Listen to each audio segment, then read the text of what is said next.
कई बार तो लाशा ना कई बार अड़ जाती है 7-7 8-8 दिन इन्नियां गल जांदियां। पिछे भी एक लाश आई सी साडे कोल, एक लेडी दी सी लाश, ते ਉਹ ਇੰਨੀ ਬੁਰੀ ਤਰ੍ਹਾਂ ਇੰਨੀ ਬੁਰੀ ਹਾਲਤ 'ਚ ਕਿ ਅਸੀਂ ਉਹਨੂੰ ਕੱਢ ਹੀ ਰਹੇ ਸੀ ਤੇ ਕੱਢਦੇ ਉਹਦੀ ਬਾਜੂ ਲੱਗ ਜਾ ਰਹੀ ਸੀ ਤੇ ਉਹ ਮਤਲਬ ਗਲ ਚੁੱਕੀ ਸੀ ਬੁਰੀ ਤਰ੍ਹਾਂ। ਕਈ ਤਾਂ ਬੋਡੀਆਂ ਐਸੀ ਹੁੰਦੀਆਂ ਨੇ ਗਲ ਸੜ ਜਾਂਦੀਆਂ ਨੇ, ਅੰਦਰ ਮੱਛੀਆਂ ਕੀੜ ਤੱਕ ਖਾ ਜਾਂਦੇ ਹੈਗੇ ਤੇ ਬਾਅਦ ਵਿੱਚੋਂ ਸਰੀਰ ਦੀ ਹਾਲਤ ਬੜੀ ਭੈੜੀ ਹੁੰਦੀ ਹੈ। ਇਹ ਜਿਹੜੀ ਨਹਿਰ ਹੈਗੀ ਕਿਤੇ ਨਾ ਕਿਤੇ ਇਹਨੂੰ ਖੂਨੀ ਨਹਿਰ ਵੀ ਕਿਹਾ ਜਾਂਦਾ। ਆਏ ਦਿਨ ਕੋਈ ਦਿਨ ਐਸਾ ਨਹੀਂ ਹੁੰਦਾ ਕਿ ਇਸ ਨਹਿਰ ਦੇ ਵਿੱਚੋਂ ਕੋਈ ਲਾਸ਼ ਨਾ ਮਿਲੇ। ਜਿੰਨੀ ਵੀ ਬੋਡੀਜ਼ ਹੁੰਦੀ ਹੈ ਇਹਨਾਂ ਦਾ ਪੂਰੇ ਵਿਧੀ ਵਿਧਾਨ ਨਾਲ ਸੰਸਕਾਰ ਕੀਤਾ ਜਾਂਦਾ। ਪਹਿਲੇ ਤਾਂ 72 ਘੰਟਿਆਂ ਵਾਸਤੇ ਰੱਖਿਆ ਜਾਂਦਾ ਇਹਨਾਂ ਨੂੰ ਪੋਸਟਮਾਰਟਮ ਹੋਵੇ ਤਾਂ ਹਾਂਜੀ ਬਿਲਕੁਲ ਉਹਨਾਂ ਨੂੰ ਦੇ ਦਿੱਤੀ ਜਾਂਦੀ ਬੋਡੀ। ਪੁਲਿਸ ਦੇ ਬਿਲਕੁਲ ਉਹਦੇ ਨਾਲ ਚੱਲ ਕੇ ਅਗਰ ਪੁਲਿਸ ਇਹਨਾਂ ਦੀ ਸ਼ਨਾਖਤ ਹੋ ਜਾਂਦੀ ਹੈ ਤੇ ਉਹ ਘਰ ਪਰਿਵਾਰ ਵਾਲੇ ਲੈ ਜਾਂਦੇ ਆ। ਅਗਰ ਇਹਨਾਂ ਦੀ ਸ਼ਨਾਖਤ ਨਹੀਂ ਹੋ ਪਾਉਂਦੀ ਤੇ ਫਿਰ ਸਾਡੀ ਆਪਣੀ ਆਸ਼ਨਿਆਂ ਬਿਲਕੁਲ।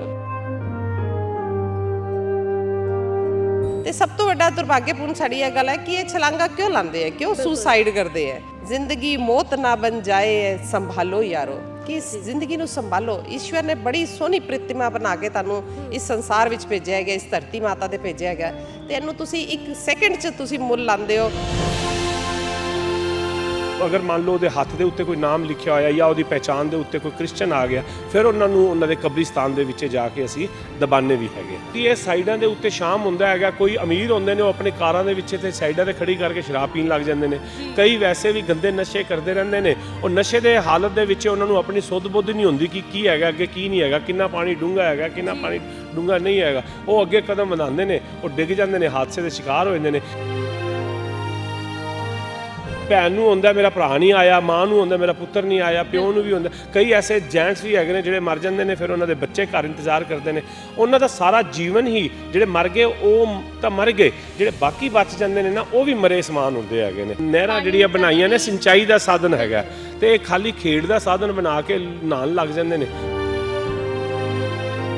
जितने भी पेशेंट जो भी लाचार मंदबुद्धि अक्षम बुद्धि के होते हैं, जिनके जख्मों में कीड़े पड़ जाते हैं, जिनको कोई संभालने वाला नहीं होता। तकरीबन कितने पेशेंट और कहाँ से लेके आए? हमारे पास 210 के करीब ऐसे पेशेंट्स हैं और माताएं बहनें भी हैं। ठीक होके भी गए? बिल्कुल, बहुत बंदे अपने घर तक, बांग्लादेश तक इवन जो बहनें थी वो घर तक पहुंची है, नेपाल तक पहुंची है। नेपाल तक भी यहाँ से प्रभु गए। अभी कल ही मध्य प्रदेश के एक थे। ਸਤਿ ਸ਼੍ਰੀ ਅਕਾਲ ਦਰਸ਼ਕੋ, ਤੁਸੀਂ ਦੇਖ ਰਹੇ ਹੋ ਰੋਜ਼ਾਨਾ ਸਪੋਕਸਮੈਨ ਟੀਵੀ ਤੇ ਮੈਂ ਹਰਜੀਤ ਕੌਰ। ਇੱਕ ਵਾਰ ਫਿਰ ਕਰਨਾਲ ਦੀ ਨਹਿਰ ਦੇ ਉੱਪਰ ਖੜੇ ਹੋਏ ਆ। ਅਕਸਰ ਤੁਸੀਂ ਦੇਖ ਸਕਦੇ ਹੋ ਕਿ ਬਹੁਤ ਲੋਕ ਆਪਣੀ ਜ਼ਿੰਦਗੀ ਤੋਂ ਤੰਗ ਆ ਕੇ ਸੁਸਾਈਡ ਕਰ ਲੈਂਦੇ ਨੇ, ਇਹਨਾਂ ਨਹਿਰਾਂ ਦੇ ਵਿੱਚ ਆਪਣੀਆਂ ਜਾਨਾਂ ਨੂੰ ਗਵਾ ਦਿੰਦੇ ਨੇ। ਔਰ ਗੋਤਾਖੋਰ ਦੀ ਜ਼ਿੰਦਗੀ ਵੀ ਤੁਸੀਂ ਦੇਖਦੇ ਜਿਹੜੇ ਕਿ ਆਪਣੀ ਜਾਨ ਨੂੰ ਜੋਖਮ ਦੇ ਵਿੱਚ ਪਾ ਕੇ ਇਹਨਾਂ ਨਹਿਰਾਂ ਦੇ ਉੱਪਰ ਬੈਠ ਕੇ ਇੰਤਜ਼ਾਰ ਕਰਦੇ ਨੇ ਕਿ ਕੋਈ ਜਾਨ ਤਾਂ ਨਹੀਂ ਗਵਾਈ ਕਿਸੇ ਨੇ, ਕੋਈ ਲਾਸ਼ ਤਾਂ ਨਹੀਂ ਇਹਦੇ ਵਿੱਚ ਲੰਘ ਰਹੀ।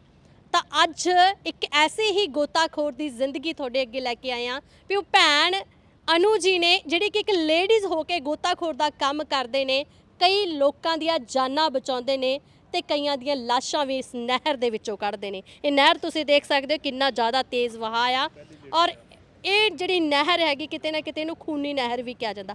ਆਏ ਦਿਨ ਕੋਈ ਦਿਨ ਐਸਾ ਨਹੀਂ ਹੁੰਦਾ ਕਿ ਇਸ ਨਹਿਰ ਦੇ ਵਿੱਚੋਂ ਕੋਈ ਲਾਸ਼ ਨਾ ਮਿਲੇ। ਸੋ ਕਰਨਾਲ ਦੇ ਵਿੱਚ ਪਹਿਲੀ ਇੱਕ ਭੈਣ ਦੇਖੀ ਅਸੀਂ ਜਿਹੜੇ ਕਿ ਗੋਤਾਖੋਰ ਦੀ ਸੇਵਾ ਕਰ ਰਹੇ ਨੇ, ਭੈਣ ਅਨੂ ਜੀ। ਇਹਨਾਂ ਦੀ ਸੇਵਾ ਇੱਥੇ ਹੀ ਬਸ ਨਹੀਂ ਹੋ ਜਾਂਦੀ, ਅੱਗੇ ਵੀ ਦਿਖਾਵਾਂਗੇ ਤੁਹਾਨੂੰ ਕਿ ਇੱਕ ਗੋਤਾਖੋਰ ਦੀ ਸੇਵਾ ਕਰਨ ਦੇ ਨਾਲ ਨਾਲ ਇੱਕ ਅੱਛੇ ਟੀਚਰ ਵੀ ਨੇ, ਸਕੂਲ ਦੇ ਵਿੱਚ ਪੜ੍ਹਾਉਂਦੇ ਨੇ ਤੇ ਨਾਲ ਸਮਾਜ ਸੇਵੀ ਕੰਮ ਵੀ ਕਰਦੇ ਨੇ। ਸੋ ਗੱਲਬਾਤ ਕਰਕੇ ਸਾਰੀ ਜਾਣਕਾਰੀ ਲਵਾਂਗੇ ਭੈਣ ਅਨੂ ਜੀ ਤੋਂ। ਭੈਣ ਸਤਿ ਸ਼੍ਰੀ ਅਕਾਲ ਜੀ। बहुत बहुत सत श्री अकाल। और गुरु महाराज जी ਦੀ ਬੜੀ ਅੱਛੀ ਬਾਣੀ 'ਚ ਇੱਕ ਸ਼ਬਦ ਕਿਹਾ ਜਾਂਦਾ ਹੈ ਕਿ ਅਵਲ ਅੱਲਾ ਨੂਰ ਉਪਾਇਆ ਕੁਦਰਤ ਦੇ ਸਭ ਬੰਦੇ, ਇੱਕ ਨੂਰ ਤੇ ਸਭ ਜਗ ਉਪਜਿਓ ਕੌਣ ਭਲੇ ਕੌਣ ਮੰਦੇ।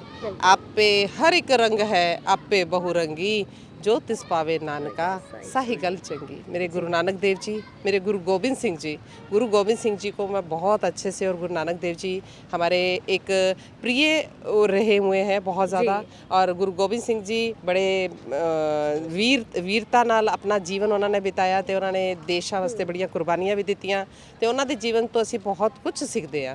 ਸਾਡੇ ਲਈ ਸਾਰੇ ਧਰਮ ਇੱਕ ਸਮਾਨ ਹੈ, ਚਾਹੇ ਉਹ ਹਿੰਦੂ ਹੈ, ਚਾਹੇ ਸਿੱਖ ਹੈ, ਚਾਹੇ ਮੁਸਲਿਮ ਹੈ, ਚਾਹੇ ਈਸਾਈ ਧਰਮ ਹੈ। ਸਭ ਤੋਂ ਪਹਿਲਾਂ ਸਾਡਾ ਧਰਮ ਬਣਦਾ ਮਾਨਵਤਾ ਦਾ ਧਰਮ। ਤੇ ਜਿਵੇਂ ਕਿ ਕੱਲ ਦੀ ਹੀ ਗੱਲ ਹੈ, ਕੱਲ ਜਿਵੇਂ ਇੱਕ ਬੋਡੀ ਜਿਹੜੀ ਸੀਗੀ ਉਹ ਇੱਥੋਂ ਜੀ, ਨਹਿਰ ਇਸੇ ਹੀ ਤੋਂ ਨਹਿਰ ਦੇ ਉੱਪਰੋਂ ਬਿਲਕੁਲ ਜਿਹੜੀ ਬਿਲਕੁਲ ਇਹ ਯਮੁਨਾ ਤੁਸੀਂ ਨਹਿਰ ਕੱਢੀ। ਹੈ ਸਾਡੀ, ਜੀ। ਜਿੱਥੇ ਪਿਛਲੇ 20 ਸਾਲ ਤੋਂ ਕਾਫੀ ਬੋਡੀਆਂ ਨਹਿਰ ਤੋਂ ਨਿਕਲੀਆਂ, ਕਈ ਜੀ। ਸੁਸਾਈਡ ਕਰ ਗਏ, ਕਈ ਛਲਾਂਗਾ ਲਾ ਗਏ, ਘਰਾਂ ਚੋਂ ਦੁਖੀ ਹੁੰਦੇ ਆ, ਕਈ ਕਿਵੇਂ ਹੁੰਦੇ ਆ, ਤੇ ਉਹ ਬਹੁਤ ਹੀ ਸਾਡੇ ਵਾਸਤੇ ਦੁਰਭਾਗਯਪੂਰਨ ਬਾਤ ਹੈ ਉਹ। ਅਨੂ ਜੀ, ਤੁਸੀਂ ਇਹ ਸੇਵਾ ਕਿਵੇਂ ਸ਼ੁਰੂ ਕੀਤੀ? ਅਸੀਂ ਦੇਖਿਆ ਕਿ ਇਸ ਪੂਰੇ ਹਰਿਆਣੇ ਦੇ ਵਿੱਚ ਪਹਿਲੀ ਐਸੀ ਲੇਡੀ ਹੋਏਗੀ ਜਿਹੜੀ ਇੱਕ ਗੋਤਾਖੋਰ ਦੀ ਸੇਵਾ ਕਰ ਰਹੇ ਨੇ। ਇਸ ਤਰ੍ਹਾਂ ਹੈ ਭੈਣਾ ਜੀ, ਅਸੀਂ ਤਾਂ ਕੁਝ ਵੀ ਨਹੀਂ ਹੈ, कहते हैं ना करो करावो आपो आप मानस के फिर कुछ नहीं याद, हमारे हाथ में कुछ नहीं है, खाली हाथ आया है, खाली हाथ जाना है। ਉਹ ਈਸ਼ਵਰ ਸ਼ਕਤੀ ਪ੍ਰਦਾਨ ਕਰ ਦਿੰਦਾ ਹੈ ਤੇ ਉਸ ਸ਼ਕਤੀ ਦੇ ਨਾਲ ਦਿੱਤੇ ਹੋਏ ਆਸ਼ੀਰਵਾਦ ਨਾਲ ਉਸ ਪ੍ਰਭੂ ਜੀ ਦੇ, ਮੇਰੇ ਭੋਲੇ ਬਾਬਾ ਜੀ, ਮੇਰੇ ਰਾਮ ਜੀ ਔਰ ਮੇਰੇ ਵਾਹਿਗੁਰੂ ਜੀ ਆਸ਼ੀਰਵਾਦ ਦੇ ਦਿੰਦੇ ਆ, ਕਿਉਂਕਿ ਉਹਨਾਂ ਦੀ ਰਜ਼ਾ ਬਿਨਾਂ ਤਾਂ ਪੱਤਾ ਵੀ ਨਹੀਂ ਹਿਲ ਸਕਦਾ, ਤੇ ਅਸੀਂ ਫਿਰ ਕੀ ਚੀਜ਼ ਹੈਗੇ ਆ, ਅਸੀਂ ਤਾਂ ਕੱਖ ਵੀ ਨਹੀਂ ਹੈਗੇ। ਤੇ ਉਹ ਸਾਨੂੰ ਆਪੇ ਲਿਆ ਕੇ ਅੱਗੇ ਰੱਖ ਦਿੰਦਾ ਕਿ ਜਾ ਤੇਰੇ ਤੋਂ ਇਹ ਮੈਂ ਕੰਮ ਕਰਾਣਾ ਤੇ ਕਰਕੇ ਆ। ਕਿੰਨੇ ਟਾਈਮ ਤੋਂ ਕਰ ਰਹੇ ਹੋ ਫਿਰ? ਸਾਨੂੰ ਹੋ ਗਏ ਜੀ, ਵੈਸੇ ਤਾਂ ਸਾਡੀ ਸੰਸਥਾ ਜਿਹੜੀ ਆਪਣਾ ਆਸ਼ਿਆਨਾ ਤੇ ਜਨ ਸੇਵਾ ਦਲ ਹੈ, ਪਿਛਲੇ 40 ਵਰਸ਼ਾਂ ਤੋਂ ਇਹ ਸਾਰੇ ਕੰਮ ਕਰਦੀ ਆ ਰਹੀ ਹੈ, ਜਿਹੜੀ ਕਿ ਜਿੰਨੇ ਵੀ ਅਨਆਇਡੈਂਟੀਫਾਈਡ ਬੋਡੀਜ਼ ਮਿਲਦੀਆਂ, ਜਿਹੜੇ ਅਣਜਾਣ ਸ਼ਵ ਮਿਲ ਜਾਂਦੇ, ਚਾਹੇ ਉਹ ਟ੍ਰੇਨਾਂ ਚੋਂ ਕੱਟੇ ਹੋਣ, ਚਾਹੇ ਨਹਿਰਾਂ ਤੋਂ ਡੁੱਬੇ ਹੋਣ, ਚਾਹੇ ਐਕਸੀਡੈਂਟਲ ਵਾਲੇ ਹੋਣ, ਜਾਂ ਕੋਈ ਵੈਸੇ ਹੀ ਜਿਵੇਂ ਕੁਰਸ਼ੇਤਰ ਦੇ ਵਿੱਚ ਬਾਬਾ ਜੀ ਵਗੈਰਾ ਜਿਵੇਂ ਰਹਿੰਦੇ ਆ, ਉਹਨਾਂ ਦੀ ਡੈਥ ਹੋ ਜਾਂਦੀ ਹੈ, ਤੇ ਉਹ ਫਿਰ ਪੁਲਿਸ ਵਾਲੇ ਸਾਡੇ ਨਾਲ ਸੰਪਰਕ ਕਰਦੇ ਆ। ਸਾਡਾ ਹੈਲਪਲਾਈਨ ਨੰਬਰ ਜਿਹੜਾ ਹੈ 9416110073, ਜਿਹੜਾ 40 ਵਰਸ਼ਾਂ ਤੋਂ ਇਸ ਕਾਰਜ 'ਚ ਲਗਨ ਨਾਲ ਕਰਦੇ ਪਏ ਹੈਗੇ। ਔਰ ਇਸ ਸੇਵਾ 'ਚ ਸਾਡੇ ਬੜੇ ਸਾਰੇ ਐਸੇ ਵੀਰ ਹੀ ਕਵਾਂਗੀ ਮੈਂ ਉਹਨਾਂ ਨੂੰ, ਕਿਉਂਕਿ ਉਹ ਵੀਰਤਾ ਨਾਲ ਕੰਮ ਕਰਦੇ ਹੈ, ਆਪਣੇ ਮਾਤਾ ਪਿਤਾ ਦੇ ਦਿਏ ਹੋਏ ਸਹਿਯੋਗ ਆਸ਼ੀਰਵਾਦ ਨਾਲ। ਤੇ ਜਿੰਨੀ ਵੀ ਬੋਡੀਜ਼ ਹੁੰਦੀ ਹੈ, ਇਹਨਾਂ ਦਾ ਪੂਰੇ ਵਿਧੀ ਵਿਧਾਨ ਨਾਲ ਸੰਸਕਾਰ ਕੀਤਾ ਜਾਂਦਾ। ਪਹਿਲੇ ਤਾਂ 72 ਘੰਟਿਆਂ ਵਾਸਤੇ ਰੱਖਿਆ ਜਾਂਦਾ ਇਹਨਾਂ ਨੂੰ ਪੋਸਟਮਾਰਟਮ ਰੂਮ। ਹਾਂਜੀ ਬਿਲਕੁਲ, ਉਹਨਾਂ ਨੂੰ ਦੇ ਦਿੱਤੀ ਜਾਂਦੀ ਬੋਡੀ ਪੁਲਿਸ ਦੇ ਬਿਲਕੁਲ ਉਹਦੇ ਨਾਲ ਚੱਲ ਕੇ, ਅਗਰ ਪੁਲਿਸ ਇਹਨਾਂ ਦੀ ਸ਼ਨਾਖਤ ਹੋ ਜਾਂਦੀ ਹੈ ਤੇ ਉਹ ਘਰ ਪਰਿਵਾਰ ਵਾਲੇ ਲੈ ਜਾਂਦੇ ਆ। ਅਗਰ ਇਹਨਾਂ ਦੀ ਸ਼ਨਾਖਤ ਨਹੀਂ ਹੋ ਪਾਉਂਦੀ ਤੇ ਫਿਰ ਸਾਡੀ ਆਪਣੀ ਆਸ਼ਨਿਆਂ, ਹਾਂ ਬਿਲਕੁਲ, ਉਹ ਰੱਬ ਜੀ ਬਣਾ ਦਿੰਦੇ ਆ। ਹੈ ਤਾਂ ਦੇਖੋ ਅਸੀਂ ਸਾਰੇ ਕਿਤੇ ਨਾ ਕਿਤੇ ਇੱਕ ਪਰਿਵਾਰ ਨਾਲ ਜੁੜੇ ਹੋਏ ਆ, ਇਹ ਦੁਨੀਆ ਪੂਰੀ ਗੋਲ ਹੈਗੀ ਹੈ ਨਾ। ਤੇ ਫਿਰ ਉਹਨਾਂ ਨਾਲ ਬੜੇ ਵਿਧੀ ਵਿਧਾਨ ਨਾਲ ਸੰਸਕਾਰ ਕੀਤਾ ਜਾਂਦਾ ਹੈ ਸ਼ਿਵਪੁਰੀ ਦੇ ਅੰਦਰ। ਫਿਰ ਉਸ ਤੋਂ ਬਾਅਦ ਉਹਨਾਂ ਦੀ ਰਵੀਵਾਰ ਦੇ ਰਵੀਵਾਰ ਅਸਥੀਆਂ ਦਾ ਚਯਨ ਕੀਤਾ ਜਾਂਦਾ ਹੈਗਾ। ਅਸਥੀਆਂ ਦਾ ਚਯਨ ਕਰਕੇ ਸਾਲ ਦੇ ਵਿੱਚ 2 ਵਾਰ ਅਸੀਂ ਹਰਿਦੁਆਰ ਲੈ ਕੇ ਜਾਂਦੇ ਹਾਂ ਇਹਨਾਂ ਦੀ ਅਸਥੀਆਂ ਨੂੰ, ਤੇ ਬੜੇ ਹੀ ਮਨ ਭਾਵਨਾ, ਛੋਟੇ ਵੱਡੇ ਸਭ ਬ੍ਰਿਧ ਸਭ ਇੰਜ ਛਾਤੀ ਨਾਲ ਪੂਰੇ ਆਪਣੀ ਅਸਥੀਆਂ ਨੂੰ ਲਗਾ ਕੇ ਤੇ ਗੰਗਾ ਜੀ ਦੇ ਕਿਨਾਰੇ ਬੈਠ ਕੇ ਉੱਥੇ ਹਵਨ ਕੀਤਾ ਜਾਂਦਾ ਹੈ। ਹਵਨ ਕਰਨ ਤੋਂ ਬਾਅਦ ਉਹਨਾਂ ਅਸਥੀਆਂ ਨੂੰ ਬੜੇ ਵਿਧੀ ਵਿਧਾਨ ਨਾਲ, ਬੜੇ ਹੀ ਸ਼ਰਧਾ ਪੂਰਵਕ ਉਹਨਾਂ ਨੂੰ ਗੰਗਾ ਮਈਆ ਦੇ ਵਿੱਚ ਪ੍ਰਵਾਹ ਕਰ ਦਿੱਤਾ ਜਾਂਦਾ ਤਾਂ ਕਿ ਉਹਨਾਂ ਦੀ ਮੋਕਸ਼ ਹੋ ਸਕੇ। ਇੱਥੇ ਵੀ ਟ੍ਰੇਨਿੰਗ ਲਈ ਸੀ ਫਿਰ ਤੁਸੀਂ ਗੋਤਾਖੋਰ ਦੀ ਵੀ? ਇਸ ਤਰ੍ਹਾਂ ਹੈ ਟ੍ਰੇਨਿੰਗ ਬਾਰੇ, ਵੈਸੇ ਤਾਂ ਸਾਡੇ ਪ੍ਰਗਟ ਸਿੰਘ ਜੀ ਵੀਰ ਜੀ ਹੈ, ਉਹਨਾਂ ਤੋਂ ਵੱਧ ਤਾਂ ਕੋਈ ਵੀ ਨਹੀਂ ਹੈਗਾ। ਜਿਵੇਂ ਉਹ ਆਪਣੇ ਜਾਨ ਤੇ ਜੋਖਮ ਪਾ ਕੇ ਤੇ ਨਹਿਰਾਂ 'ਚ 1 ਮਿੰਟ 'ਚ ਛਲਾਂਗ ਮਾਰ ਕੇ ਕੂਦ ਜਾਂਦੇ ਆ, ਅਸੀਂ ਉਹਨਾਂ ਨਾਲ ਜੁੜੇ ਹੋਏ ਆ ਤੇ ਉਹ ਸਾਨੂੰ ਨਾਲ ਸਾਡੇ ਹੈਲਪ ਕਰਦੇ ਹੈਗੇ ਆ। ਜਿਵੇਂ ਉਹ ਪੂਰਾ ਕਰਦੇ ਹੈਗੇ ਅੱਗੇ ਤੱਕ। ਤੇ ਕਰਨਵੀਰ ਜੀ ਹੈਗੇ ਇੱਕ ਸਾਡੇ, ਉਹ ਵੀ ਬਹੁਤ ਮਿਹਨਤ ਨਾਲ ਇਹਨਾਂ ਜਿਹੜੀਆਂ ਵੀ ਬੋਡੀਜ਼ ਹੁੰਦੀਆਂ ਉਹਨਾਂ ਨੂੰ ਕੱਢਦੇ ਆ। ਫਿਰ ਅਸੀਂ ਉਹਨਾਂ ਬੋਡੀਆਂ ਨੂੰ ਬੰਦ ਕੇ ਅੱਛੀ ਤਰ੍ਹਾਂ, ਉਹਨਾਂ ਦਾ ਦੇਖੋ ਉਹ ਵੀ ਕਿਸੇ ਮਾਂ ਦੇ ਲਾਲ ਹੁੰਦੇ ਆ, ਕਿਸੇ ਮਾਂ ਦੇ ਪੁੱਤਰ ਧੀ ਹੁੰਦੇ ਜਿਹੜੇ। ਤੇ ਸਭ ਤੋਂ ਵੱਡਾ ਦੁਰਭਾਗਯਪੂਰਨ ਸਾਡੀ ਇਹ ਗੱਲ ਹੈ ਕਿ ਇਹ ਛਲਾਂਗਾ ਕਿਉਂ ਲਾਉਂਦੇ ਆ, ਕਿਉਂ ਸੁਸਾਈਡ ਕਰਦੇ ਆ। ਤੇ ਤੁਹਾਡੇ ਚੈਨਲ ਦੇ ਮਾਧਿਅਮ ਤੇ ਮੈਂ ਇੱਕ ਗੱਲ ਕਹਿਣਾ ਚਾਹਾਂਗੀ ਕਿ ਇਹ ਜ਼ਿੰਦਗੀ ਕੋਈ ਸਸਤੀ ਨਹੀਂ ਹੈ। ਜ਼ਿੰਦਗੀ ਮੌਤ ਨਾ ਬਣ ਜਾਏ, ਸੰਭਾਲੋ ਯਾਰੋ, ਕਿ ਇਸ ਜ਼ਿੰਦਗੀ ਨੂੰ ਸੰਭਾਲੋ। ਈਸ਼ਵਰ ਨੇ ਬੜੀ ਸੋਹਣੀ ਪ੍ਰਤਿਮਾ ਬਣਾ ਕੇ ਤੁਹਾਨੂੰ ਇਸ ਸੰਸਾਰ ਵਿੱਚ ਭੇਜਿਆ ਹੈਗਾ, ਇਸ ਧਰਤੀ ਮਾਤਾ ਤੇ ਭੇਜਿਆ ਹੈਗਾ, ਤੇ ਇਹਨੂੰ ਤੁਸੀਂ 1 ਸੈਕਿੰਡ 'ਚ ਤੁਸੀਂ ਮੁੱਲ ਲਾਉਂਦੇ ਹੋ ਕਿ ਮੰਮੀ ਨੇ ਕੁਝ ਕਹਿਤਾ ਜਾਂ ਪਿਤਾ ਨੇ ਕੁਝ ਕਹਿਤਾ। ਹਾਂ, ਇੱਥੇ ਵੀ ਤੁਸੀਂ ਵੇਖਦੇ ਆ ਛੋਟੇ ਛੋਟੇ ਬੱਚੇ ਆ, ਹੁਣ ਇਹ 3 ਬੱਚੇ ਉਹ ਨਹਿਰ ਦੇ ਵਿੱਚ ਇੰਨੀ ਬੁਰੀ ਤਰ੍ਹਾਂ, ਛੋਟੇ 10-10 12 ਸਾਲ ਦੇ ਹੈ, ਤੇ 1 ਸੈਕਿੰਡ ਲੱਗਦਾ ਹੈ ਮੌਤ ਦੇ ਪਹਿਲਾਂ। ਮਜ਼ੇ ਲੈ ਰਹੇ ਨੇ, ਕੱਲ ਨੂੰ ਇਹੀ ਮੌਤ ਬਣ ਜਾਏ। ਇਹੀ ਮੌਤ ਦੇ ਕਾਰਨ, ਕਿਉਂਕਿ ਪਾਣੀ ਦਾ ਪ੍ਰਵਾਹ ਬਹੁਤ ਤੇਜ਼ ਹੈਗਾ, ਤੇ ਪਾਣੀ ਤਾਂ ਸਭ ਤੋਂ ਜ਼ਿਆਦਾ ਭਾਰੀ ਵੀ ਹੁੰਦਾ ਤੇ ਹਲਕਾ ਵੀ ਹੁੰਦਾ। ਉਹ ਇੱਕੋ ਦਮ ਬੋਡੀ ਨੂੰ ਬਹਾ ਕੇ ਲੈ ਜਾਂਦਾ ਤੇ ਕਿੱਥੇ ਦੀ ਯਮੁਨਾ ਨਹਿਰ ਦੀ ਗੱਲ ਕਰਦੇ ਤੇ ਕਹਿੰਦੇ ਕਿ ਡੇਲੀ ਹੀ ਕੋਈ ਨਾ ਕੋਈ ਲਾਸ਼ ਇਸ ਨਹਿਰਾਂ ਦੇ ਵਿੱਚੋਂ ਕੱਢਣੀ ਬਿਲਕੁਲ ਮਿਲਦੀ ਹੈ। ਕਈ ਵਾਰ ਤਾਂ ਲਾਸ਼ਾਂ ਨਾ ਕਈ ਵਾਰ ਅੜ ਜਾਂਦੀ ਹੈ, 7-7 8-8 ਦਿਨ ਇੰਨੀਆਂ ਗਲ ਜਾਂਦੀਆਂ। ਪਿੱਛੇ ਵੀ ਇੱਕ ਲਾਸ਼ ਆਈ ਸੀ ਸਾਡੇ ਕੋਲੋਂ, ਇੱਕ ਲੇਡੀ ਦੀ ਸੀ ਲਾਸ਼, ਤੇ ਉਹ ਇੰਨੀ ਬੁਰੀ ਤਰ੍ਹਾਂ, ਇੰਨੀ ਬੁਰੀ ਹਾਲਤ 'ਚ ਕਿ ਅਸੀਂ ਉਹਨੂੰ ਕੱਢ ਹੀ ਰਹੇ ਸੀ ਤੇ ਕੱਢਦੇ ਉਹਦੀ ਬਾਜੂ ਲੱਗ ਜਾ ਰਹੀ ਸੀ ਤੇ ਉਹ ਮਤਲਬ ਗਲ ਚੁੱਕੀ ਸੀ ਬੁਰੀ ਤਰ੍ਹਾਂ ਜੀ। ਤਾਂ ਬਹੁਤ ਸਾਡੇ ਵਾਸਤੇ ਇਹੋ ਜਿਹੀ ਚੀਜ਼ਾਂ ਨੂੰ ਬੜਾ ਧਿਆਨ ਰੱਖਣਾ ਚਾਹੀਦਾ ਹੈ। ਅੱਜ ਕੱਲ੍ਹ ਦੇ ਜਵਾਨ ਬੱਚਿਆਂ ਨੂੰ, ਯੁਵਾ ਬੱਚਿਆਂ ਨੂੰ, ਦੇਸ਼ ਦੇ ਵਿੱਚ ਆਓ, ਸੇਵਾ ਵਿੱਚ ਆਓ, ਪੜ੍ਹਾਈ ਦੇ ਵਿੱਚ ਅੱਗੇ ਵਧੋ, ਉਸ ਦੇਸ਼ ਨੂੰ ਅੱਗੇ ਵਧਾਓ।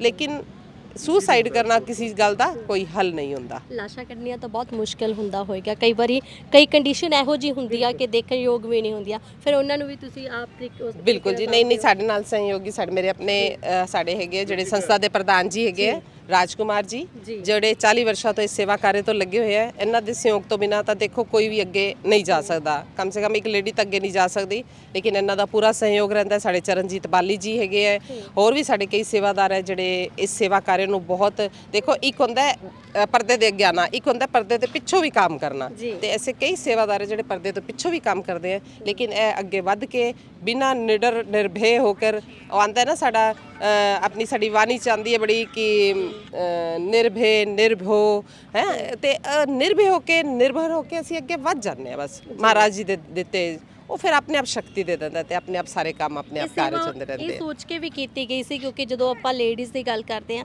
ਜਦੋਂ ਲਾਸ਼ਾਂ ਲੇਡੀਜ਼ ਦੀਆਂ ਆਉਂਦੀਆਂ ਤਾਂ ਇੱਕ ਜੈਂਟਸ ਦਾ ਉਹਨੂੰ ਦੇਖਣਾ ਜਾਂ ਉਹਨੂੰ ਫੜਨਾ ਬਹੁਤ ਔਖਾ ਹੋ ਜਾਂਦਾ, ਜਿਹਦੇ ਕਰਕੇ ਤੁਸੀਂ ਵੀ ਇਹ ਸੇਵਾ ਦੇ ਵਿੱਚ ਉਤਰੇ ਹੋ। ਬਿਲਕੁਲ, ਦੇਖੋ ਜਦੋਂ ਅਸੀਂ ਮੰਦਿਰ ਗੁਰਦੁਆਰੇ ਜਾਂਦੇ ਹਾਂ, ਅਸੀਂ ਇਹ ਨਹੀਂ ਵੇਖਦੇ ਕਿ ਸ਼ਿਵ ਭਗਵਾਨ ਹੈ ਤੇ ਇੱਕ ਪਾਰਵਤੀ ਹੈਗੀ ਹੈ, ਅਸੀਂ ਦੋਨਾਂ ਨੂੰ ਇੱਕ ਸਮਾਨ ਪੂਜਦੇ ਹਾਂ। ਤੇ ਇਹ ਜਿਹੜੇ ਸਾਰੇ ਮਨੁੱਖ ਹੈ, ਮਾਨਵ ਹੈਗੇ ਆ, ਸਭ ਈਸ਼ਵਰ ਦਾ ਦਿੱਤਾ ਹੋਇਆ ਰੂਪ ਹੈ। ਸਾਡੇ ਵਾਸਤੇ ਇੰਨਾ ਕੋਈ ਨਹੀਂ ਹੈ ਕਿ ਇਹ ਉਹ ਵੀ ਕਿਸੇ ਦੀ ਧੀ ਭੈਣ ਹੈਗੀ ਹੈ, ਉਹ ਕਿਸੇ ਦਾ ਪੁੱਤਰ ਹੈਗਾ, ਤੇ ਸਾਡੇ ਸਾਹਮਣੇ ਅੱਖਾਂ ਸਾਹਮਣੇ ਇਹੀ ਹੁੰਦਾ ਕਿ ਇਹਦੀ ਮਾਂ ਨੇ ਇਹਨੂੰ ਜਨਮ ਦਿੱਤਾ ਹੈਗਾ ਤੇ ਕਿੰਨਾ ਪਿਆਰਾ ਦਾ ਨਾਮ ਵੀ ਰੱਖਿਆ ਹੈਗਾ। ਉਹਨੇ ਕਿੰਨੀ ਸਿੱਧਕਾਂ ਨਾਲ ਬੱਚੇ ਨੂੰ, ਚਾਹੇ ਕੁੜੀ ਹੈ ਚਾਹੇ ਮੁੰਡਾ ਹੈ, ਪਾਲਿਆ ਹੋਏਗਾ ਕਿ ਮੇਰਾ ਮੁੰਡਾ ਵੱਡਾ ਹੋਏਗਾ, ਕੱਲ ਨੂੰ ਮੇਰਾ ਸਹਾਰਾ ਬਣੇਗਾ, ਇੱਕ ਮਾਤਰ ਲਾਠੀ ਬਣੇਗਾ।